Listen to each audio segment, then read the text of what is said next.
Bonjour tout le monde, je suis venue ici ce matin, ici étant dans mon bureau parce que j'avais le goût de partager, d'échanger.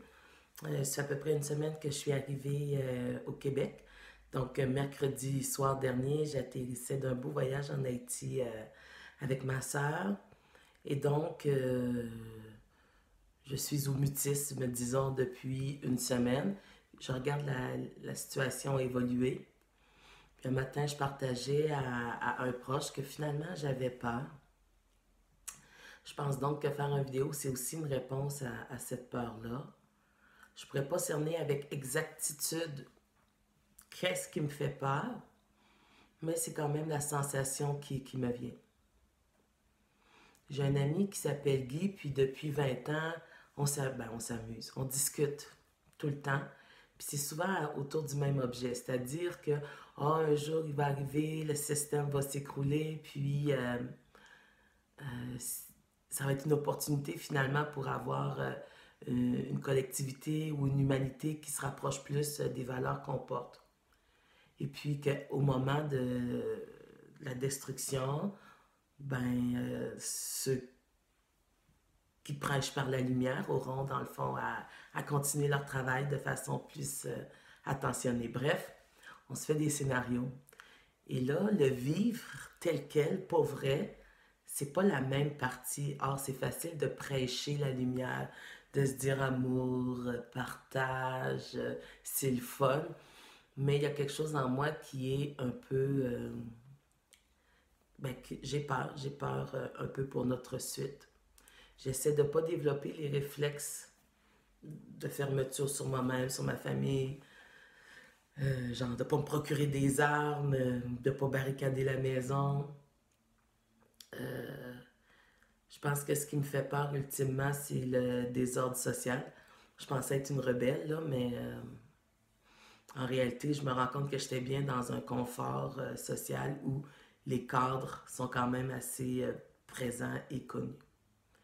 Bref, c'est le contexte dans lequel je suis ce matin pour jouer. Habituellement, mercredi matin, 8h45, je suis à la radio, je fais la chronique Magie et Société avec Dani. Là, je suis confinée évidemment à la maison. C'est pour bientôt, j'ai pas de symptômes. C'est pas tant que le virus me fait peur, mais tu sais, pour éviter de faire battre triper les autres. Et donc, je vais piger une carte, puis je vais me laisser inspirer par ce qu'elle me propose pour ce matin.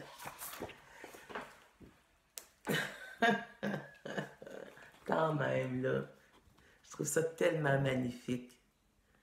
C'est ma carte préférée, la Renaissance, chiffre numéro 13, je suis née à 13.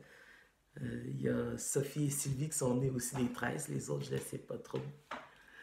Bref, j'ai rien à ajouter que j'ai pas déjà dit concernant cette carte-là, à savoir que dans ma perception, oh ok, comme je l'ai pigée à l'envers, j'aime bien me dire que nous sommes donc à l'envers de ce que la carte signifie.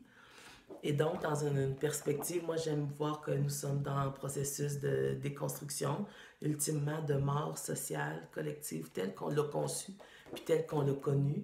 Je suis de celles qui croient que c'est irréaliste, utopique de penser que on va oublier ça dans 6 mois, là.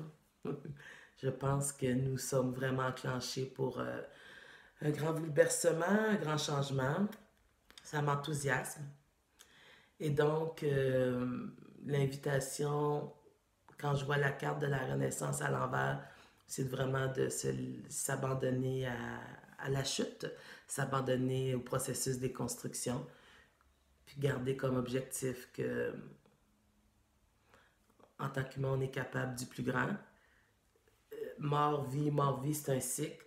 Forcément, s'il y a mort de quelque chose, il y a renaissance.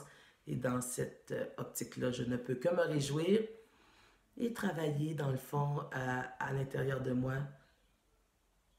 à ma propre renaissance, à ce qui émerge, à faire preuve de vérité. That's it. Au plaisir, à bientôt!